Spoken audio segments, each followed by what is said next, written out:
One জাস্টিসের বাংলাদেশ করে তোলার জন্য আমরা রোল মডেল হয়ে থাকবো ইনশাআল্লাহ।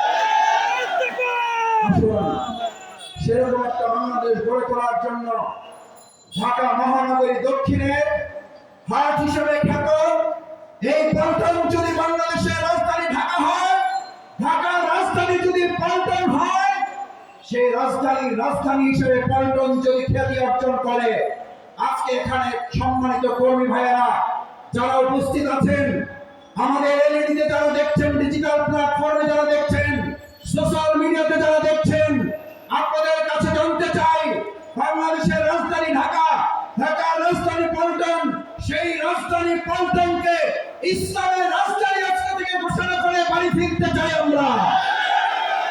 এখন থেকে ঢাকার রাজধানী পল্টন, আর সেটা ইসলামের রাজধানী ইনশাআল্লাহ। সেই প্রত্যয় যদি এখান থেকে নিয়ে আমরা বাড়ি ফিরতে পারি, তাহলে কেবল আজকের এই সম্মেলন সফল এবং সার্থক হবে। সেই আহ্বান জানিয়ে আমার কথা শেষ করছি। আসসালামু আলাইকুম ওয়া রাহমাতুল্লাহি